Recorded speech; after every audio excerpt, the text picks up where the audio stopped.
Hey, my name is Gaia and today I'm going to bring you some quick bookish thoughts on the graphic works that I read during the past few days with the readathon with a couple of my friends.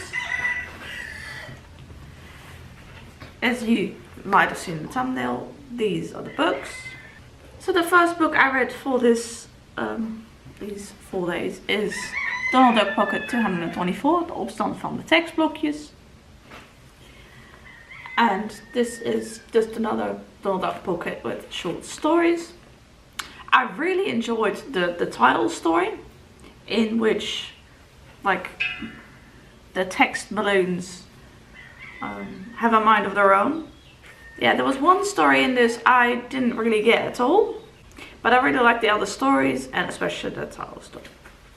The art is nice and colourful as usual. Next up I read A Silent Voice Volume 3. I'm reading one of these each month by Yoshitoki Oima. This continues the series.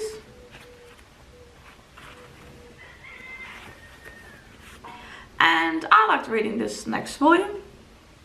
This series is about a boy who used to bully this deaf girl in primary school, and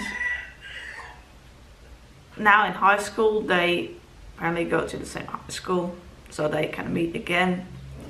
One thing I found a little bit difficult in this volume is that I got some of the names of the characters a bit confused. Like, I can remember what they look like, but sometimes these Japanese names are a bit confusing, especially with the two main characters, or he's really the main character.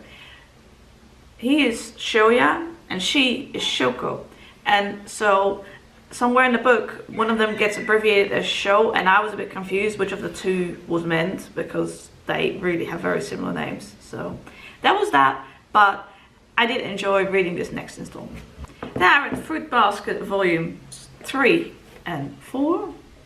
What should that be like that? Yeah. I had already read these many years ago.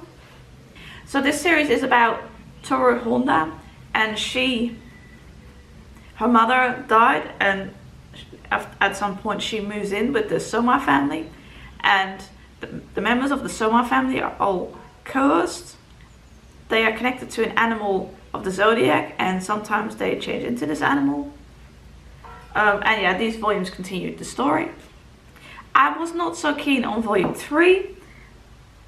I think that this is not to do with the book, because I have read these ones before, and at the time I liked volume 3 just as much as I liked 1, 2 and 4. It's just that this time I had such trouble concentrating. I didn't get what most was going on, and I think that's just because I was feeling very tired at that point in time.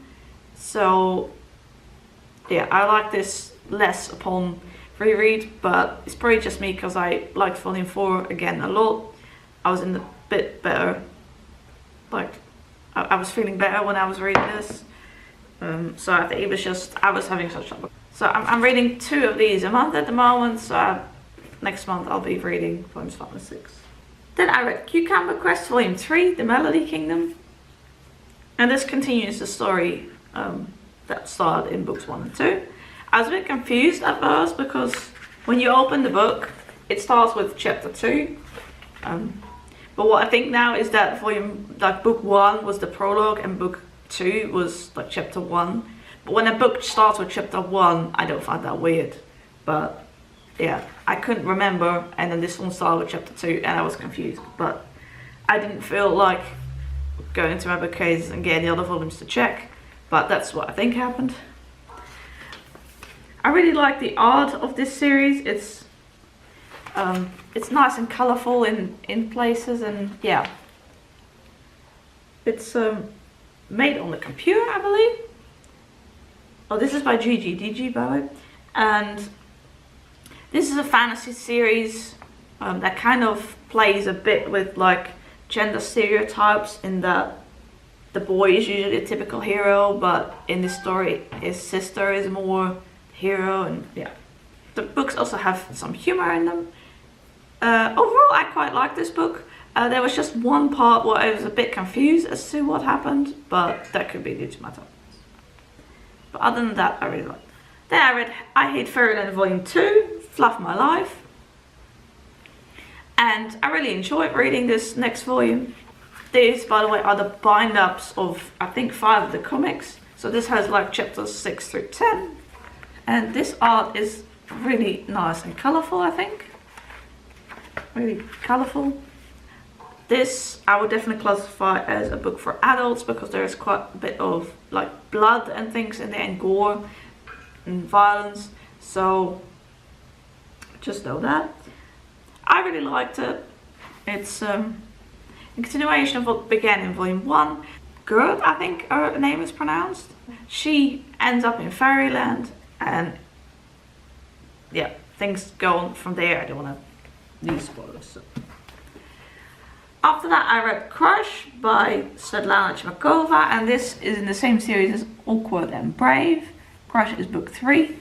But I think you can totally read it on its own, as I didn't have much recollection of Awkward and Brave, so it has a few of the same characters, but you can pretty much read it as a standalone, I think. And this is about George. I'm not sure how to pronounce his name, to be honest. And it seems he's developing a bit of a crush on Jasmine. And yeah, it's about friendship, and I like this book, but I didn't like it as much as I remembered that I liked Awkward and Brave. I don't know why.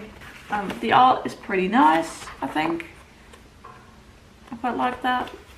I also like that this series has some more diverse characters in it. There's, for example, there's a side character who wears, I don't know if I can find it right now, but like a headscarf. Hajib? I can't remember the exact word for that right now in English. There's also various characters of colors. Of course, George himself, I think, is a character of color as well. He's really the main character. So yeah, I like this.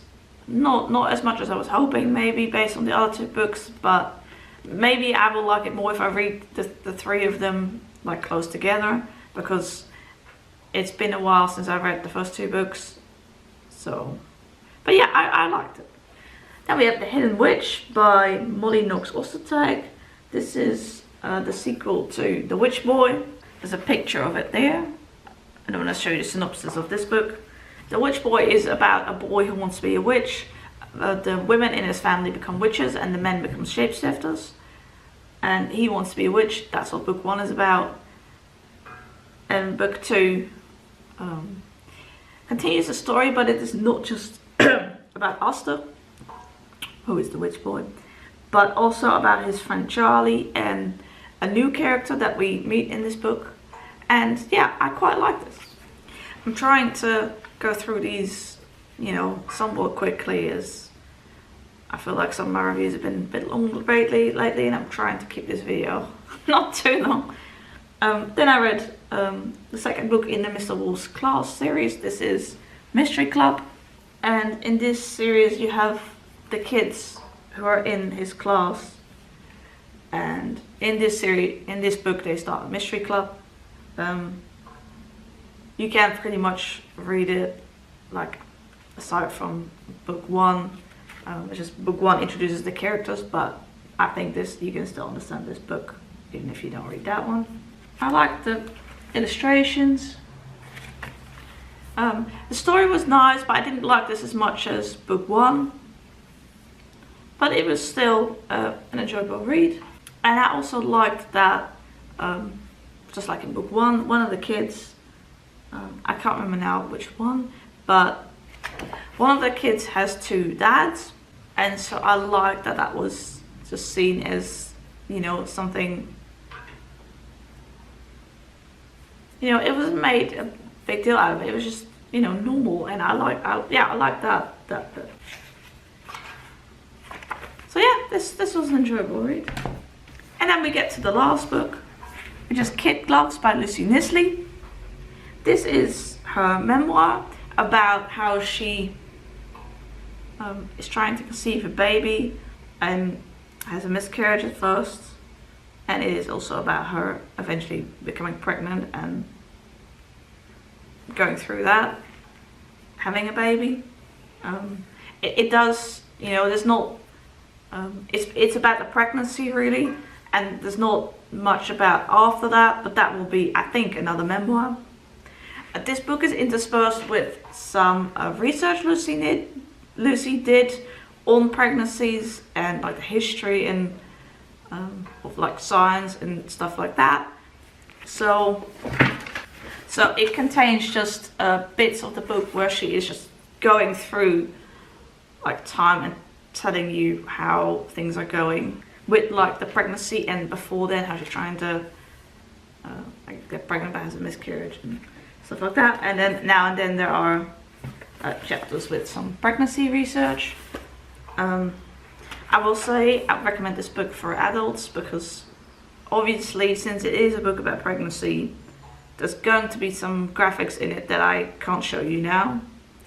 Though I definitely think teenagers could also read it and learn from it, because it does contain some interesting information, I think, that is maybe not as well known. Now, I already knew I liked Lucy's illustration style because I have read a couple of her other memoirs. In fact, I think all of them except one that is called, I want to say, French Milk. I haven't been able to find that one for sale here, so anyway, I really like this one.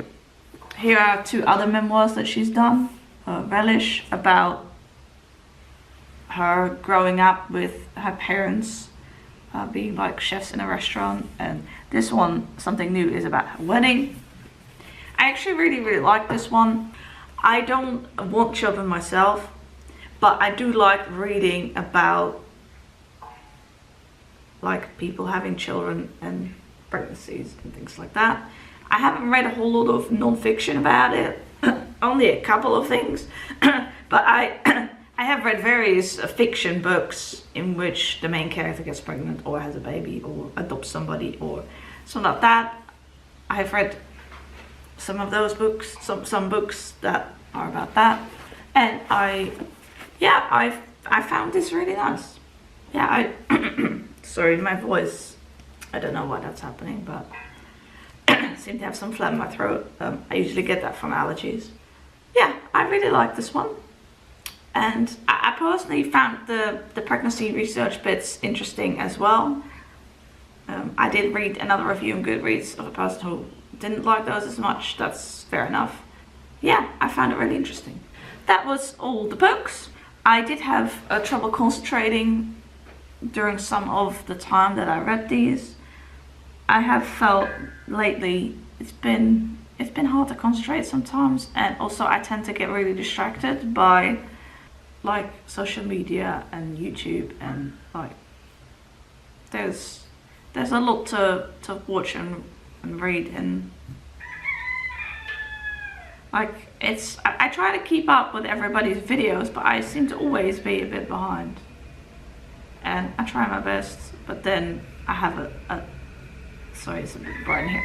Then I have a day where I'm just very busy or very tired, or tired because I was busy. So then I'm behind more again. And I've heard from a couple of, I've read on Twitter from a couple of people that they play YouTube videos in a faster speed. I can't do that. So I try to keep up, but I'm finding I do feel like I'm spending less and less time on reading and more time on like YouTube and sometimes also Twitter. There are some days where I'm not on Twitter much, and it's just I don't really get how other people do all of this like in a day, and I don't know how people do it.